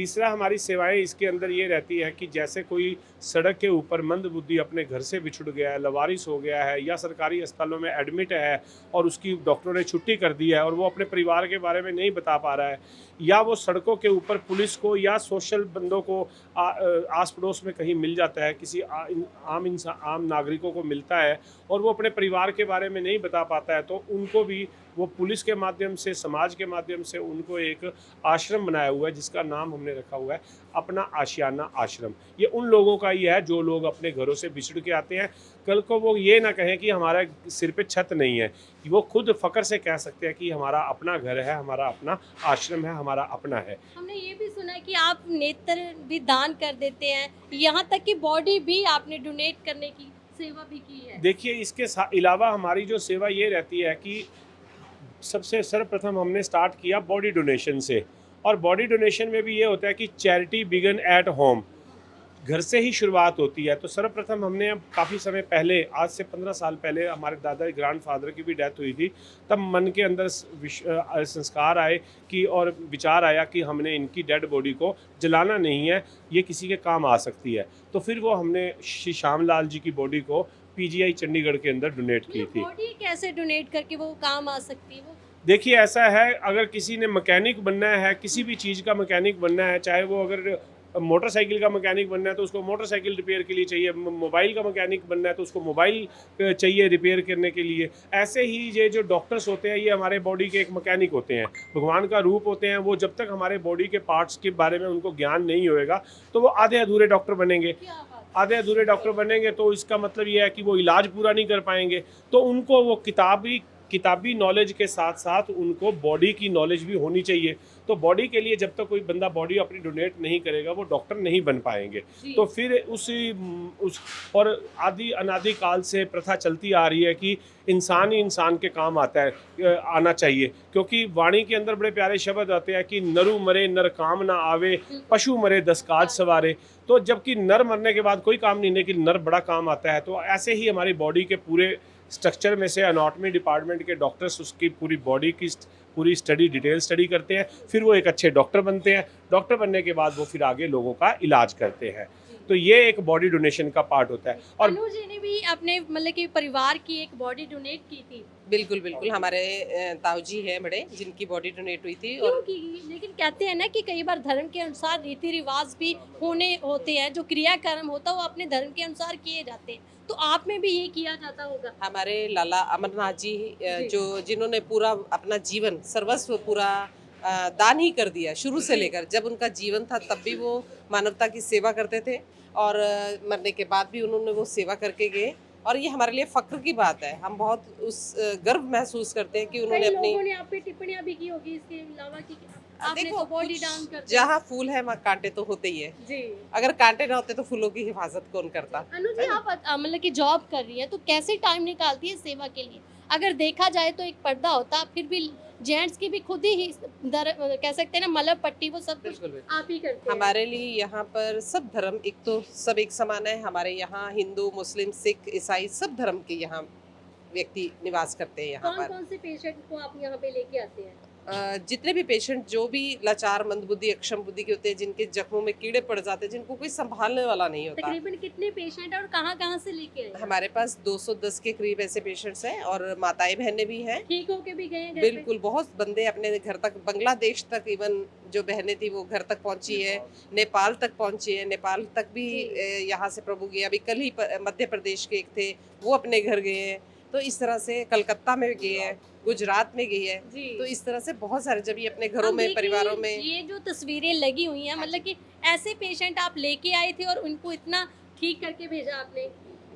हम तो कुछ भी नहीं है, मात्र कुछ भी नहीं है। ये तो ईश्वर शक्ति देता और हम चलते जाते हैं। कहते हैं ना, अपनेपन का बड़ा एहसास होता है। जो दूसरों के गमों को अपनाता है वही इंसान होता है। तो ये इंसानियत ही है जो उस धर्म को, सबसे उच्च धर्म कौन सा है? इंसानियत धर्म है, मानवता का धर्म है। सेवा के लिए टाइम कैसे निकाल लेती है? आप गोताखोरी भी करते हैं, यहाँ पे भी आके सेवा करते हैं, और जॉब पे तो रेगुलर आपको जाना होता है। बिल्कुल, जॉब तो देखो मेरा अपनी रोजी रोटी है, वो तो मुझे अपने पेट पालने के लिए वो करना, अपने बच्चों के लिए भी करना है। वो मेरी अपनी खुद की एक हमारी लाइफ के अंदर पार्ट है एक हमारा। और उसके बाद जो समय मिलता है, समय बहुत है, 24 घंटे में बहुत सारे होते हैं। और उसके बाद जितना समय होता है वो मेरा यहाँ पे आ जाती है। ये मेरा घर तो ये भी है, मेरा असली घर जी। तो यही है, जहाँ पूरा जीवन हम लोग इनके लिए है और ये हमारे लिए है। इनकी आंखें बहुत अच्छे से हम लोगों को इंतज़ार में कर रही होती है। और फिर देखो 4 दिन की ज़िंदगी, किससे कतरा के चलो। लेकिन हम देखते हैं हम घर में भी अपने माँ बाप को कई बार नहीं इतना संभाल सकते। आपने बताया कि यहाँ पे पेशेंट ऊपर ही बिल्कुल। टॉयलेट बाथरूम हाँ, कर वही देते हैं। यही तो कह रही हूँ कि 4 दिन की ज़िंदगी किससे कतरा के चलूँ? खाक हूँ मैं, खाक पर क्या खाक इतरा के चलूँ? किस चीज़ का इतराना? हमारे माता-पिता हैं, ये हमारे माता-पिता से भी बढ़कर है। ईश्वर ने मूर्तियाँ बनाई, हम लोगों ने ये पत्थर की मूर्तियाँ बनाई। भगवान में हमने इसमें हम भगवान को देखते हैं, इसमें हम अपनी सारी इच्छाएँ पूरी कर लेते हैं। लेकिन ये ईश्वर के द्वारा बनाई हुई मूर्ति है जो हमारे पास है। हम इनसे कुछ भी माँग लें, हमें सब कुछ मिल जाता है। हम एक क्या करते हैं, हमने एक पत्र बना रखा है, एक पाती सी एक बोर्ड है हमारा, उस पर हम एक चिट्ठी के नाम से लिखते हैं कि प्रभु राम जी के नाम चिट्ठी। हमें जो कुछ चाहिए होता है हम लिख देते हैं। और आप यकीन माने या ना माने, ये सच्चाई है। हम लिखते अभी सोचते हैं और वो पहले ही पूरी हो जाती है।